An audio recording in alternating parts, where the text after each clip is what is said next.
ഉപ്പന്റെ വിചാരം നമ്മൾ ഇപ്പോഴും ചെറിയ കുട്ടികളാണെന്നാ. നമുക്ക് വന്നതുപോലെ തന്നെ തിരിച്ചു പോയി കാണിച്ചു കൊടുത്താലോ? ഒരു 5 മിനിറ്റ് കഴിഞ്ഞാ സമൂസ വരും. ഇനിയും ഇതുപോലുള്ള മണ്ടത്തരങ്ങൾ പറഞ്ഞ നിന്റെ വായയിൽ ഞാൻ സമൂസ തിരികെ തരും. എന്റെ പിള്ളേർ എവിടെ പോയി? അവരെ ഞാൻ ഇപ്പൊ താഴെ കണ്ടതാണല്ലോ. ഞാൻ ചായ ഉണ്ടാക്കായിരുന്നു. ഞാനിപ്പോ അങ്ങോട്ട് പോയതല്ലേ ഉള്ളൂ. അപ്പോഴേക്ക് അവരെവിടേക്ക് പോയി? അവര് വീട്ടിലേക്ക് പോകുന്നതിനെ കുറിച്ച് സംസാരിക്കുന്നത് മാത്രമേ ഞാൻ കേട്ടിരുന്നുള്ളൂ. പടച്ചോനെ, എന്റെ പിള്ളേര് ഈ ഐദിനോട് ഞാൻ അപ്പോഴേ പറഞ്ഞതാ ഉപ്പാന്റെ കൂടെ വന്നാ മതിയെന്ന്. ഞാൻ പറഞ്ഞെന്നല്ലേ ഉള്ളൂ. ഫർഹാനും റയാനും ഓക്കെ പറഞ്ഞോണ്ടല്ലേ നമ്മൾ ഒറ്റയ്ക്ക് പോകാൻ പ്ലാൻ ചെയ്തേ. ഐദിനെ, ഞങ്ങളെ ഇനി പറയണ്ട.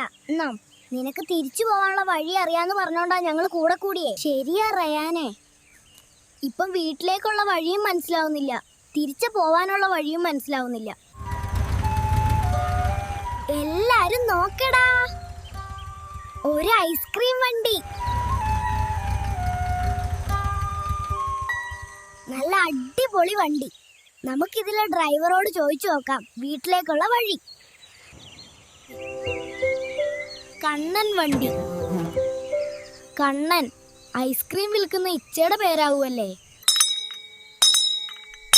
ദേ ബെല്ലടിച്ചു. അപ്പൊ ആളുണ്ട്. ഉറക്കെ വിളിക്കടാ, ഇച്ച കേക്കട്ടെ.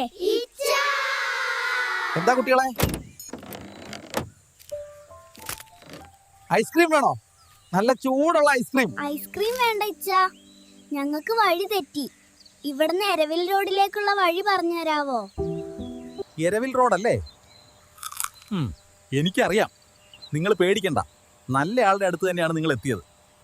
ഈ വണ്ടി ഒരു ഐസ്ക്രീം വണ്ടി മാത്രമല്ല, വഴി തെറ്റിയ കുട്ടികളെ തിരിച്ച് വീട്ടിലെത്തിക്കാൻ സർക്കാർ ഏൽപ്പിച്ച ഒരു വണ്ടി കൂടെയാണ്. നമ്മൾ രക്ഷപ്പെട്ടു.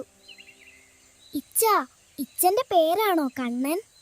അല്ല, അതെന്റെ മുതലാളിയുടെ പേരാണ്. എന്റെ പേരാണ് അഹീൽ. നിങ്ങൾക്ക് വേണമെങ്കിൽ എന്നെ അഹീൽ മോനെ എന്ന് വിളിക്കാം. എന്നാ ഇനി സമയം കളയണ്ട, പെട്ടെന്ന് വണ്ടി കയറിക്കോ. നിങ്ങളെയും കൂടെ വീട്ടിലെത്തിച്ചിട്ട് വേണം എനിക്ക് എന്റെ വീട്ടിലേക്ക് പോവാൻ. അഹീലിച്ച, ബാക്കി വരുന്ന ഐസ്ക്രീം ഒക്കെ എന്താ ചെയ്യാ അഹീലിച്ച? അത് ഞാൻ തന്നെ ഒറ്റയ്ക്ക് ഇരുന്ന് തിന്നും.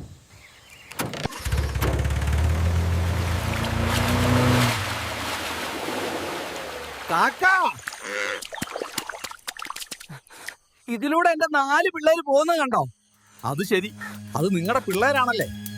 എന്നാ അവരെ ഇപ്പൊ ഒരു കള്ളൻ ഐസ്ക്രീം വണ്ടി കയറ്റി കൊണ്ടുപോയി. പടച്ചോനെ,